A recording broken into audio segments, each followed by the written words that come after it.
Okay, so for our final lesson for Unit 8, and again, this unit covers the time period from post Civil War, 1865 to 1900, and some of the more political, economic, and social changes that we saw.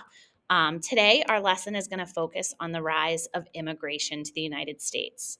So, our lesson objectives for class today, we are looking at the causes of immigration of different groups of people from Europe and Asia, as well as Mexico during the second half of the 1800s. We'll be examining the major part of these immigrants played both in industrialization and the expansion of the railroad. And lastly, we'll be looking at photographs from tenement housing in urban areas or cities and the conditions of the poor and immigrants. So, the period after the Civil War marks a major period of new immigration to America. Before the Civil War starts, the US population is just about 31.5 million people. By 1920, 30 million immigrants come to the United States. So, this doubles the United States' population during this time period. Before 1865, most immigrants would arrive from Western Europe, England, Ireland, Scotland. But now, most are going to be coming from Eastern and Southern Europe, Italy, Poland, Spain, other Eastern European countries, Russia. We also will have immigrants coming from Asia and Mexico. Most people that were very poor who immigrated to America traveled via steerage. These were ships that had large open areas beneath a ship's deck, and they would pay for passage coming from wherever, either Europe or Asia, and across either the Atlantic or Pacific Ocean, and they would end up here. So, what reasons would immigrants leave their homes to come to America? So, we look at reasons for immigration in the terms of push factors, which are reasons that people choose to leave their homes, and pull factors. So, some of the push factors we saw in this time period, there was a lack of affordable, productive farmland. The European population had been rising on a very small continent, so it did not allow people to have the land that they needed. Taxes were very high. There were also not enough jobs. And we're also going to see in certain parts of Europe, especially in Russia, what we called pogroms. So these were systematic persecution and killing of Jewish people. So we'll start to have a rise in the number of Jewish people immigrating to the United States as well. Some pull factors or reasons to go to the United States. So why would the United States pull these people in? At this time, the United States government had passed the Homestead Act, which gave free farmland to people in the West if you lived on it. So remember, if they can't get productive farmland in their home country, and then they're going to come to America and we're going to give them free land as long as they lived on it. The taxes at this time are relatively low. There are lots of jobs available in the factories. And we also have the First Amendment, which offers people the freedom of religion. There's some other opportunities as well, the opportunity to have a free education, to make money, and just democracy, free speech. So these would be some major pull factors.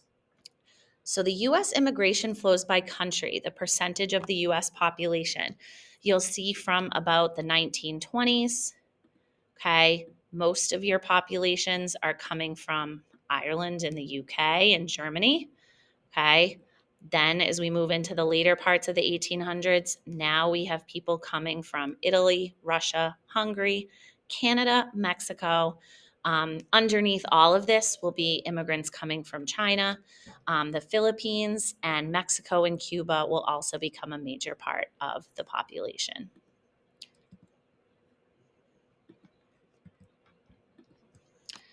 So, immigrants coming from Europe, okay, they would come from Europe, and most of them would enter through Ellis Island, which was located in New York City. At this time, we had erected a brand new statue across from Ellis Island called the Statue of Liberty. The people, when they arrived at Ellis Island, would have to be medically examined before entering. If they were sick, they would be held there under quarantine. They would be separate from the public until they were healthy. They had to take a legal exam to make sure they were not a criminal on the run from the country they were coming from. And they had to pay $20 to get your information taken. And then you could arrive and head out from America wherever you so chose. Many will decide to just stay in New York City where the housing was more affordable. There were also a lot of jobs. If you think about people immigrating to a new place, where are you going to go? You're going to go somewhere where you know that people are like you there.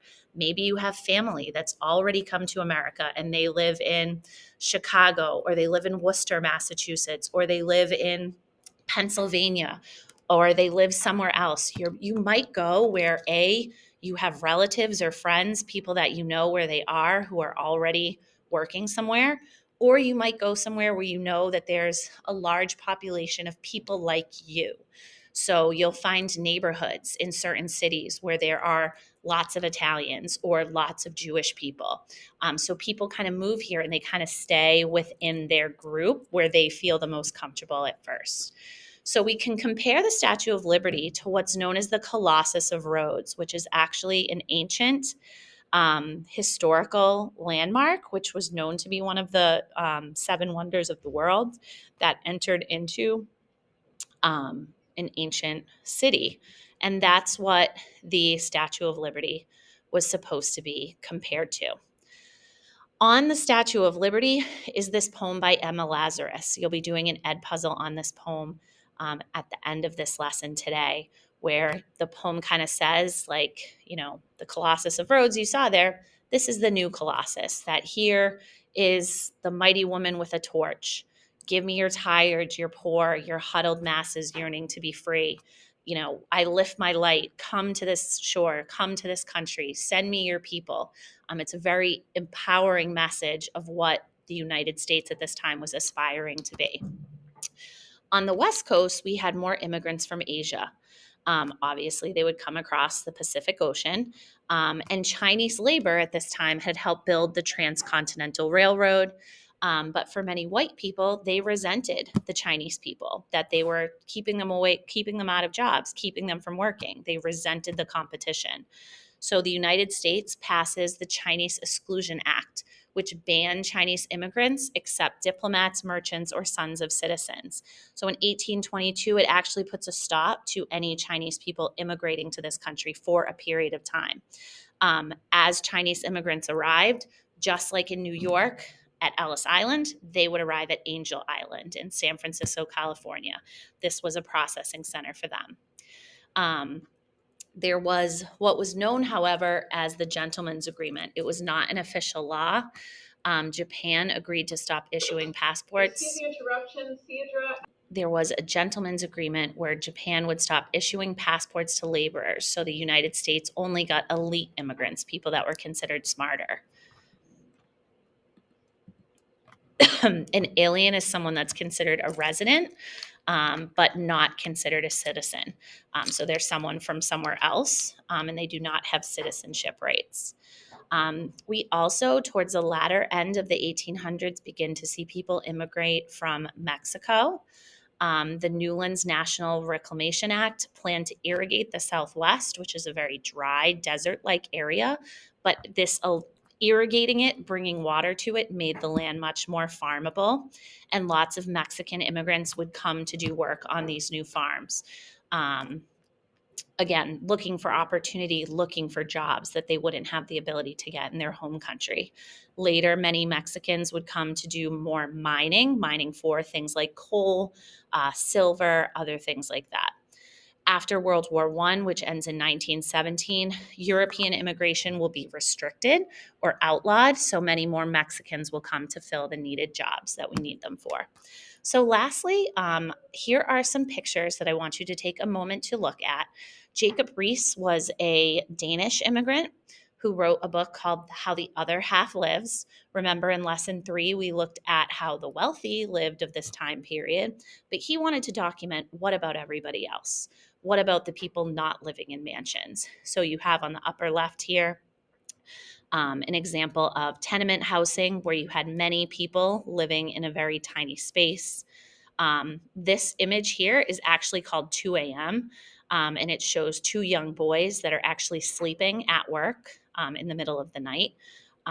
You wouldn't assume that a 12-year-old would be working at 2 a.m., but that was the case at this time because there were no laws against child labor. You see the same thing here. You can see an example here as well, what some of their tenements look like. And then lastly, I left this one where our idea of modern day public education actually is a result of this. We use public schools to take these young children that immigrated here and teach them what it meant to be an American. We taught them patriotic songs. We had them pledge allegiance to the flag and also taught them English to kind of assimilate them to the American culture. And children were encouraged to go home and teach their older family members how to speak English, how to act, quote unquote, American. And that's kind of where we get the idea of the modern day public school that we still have today.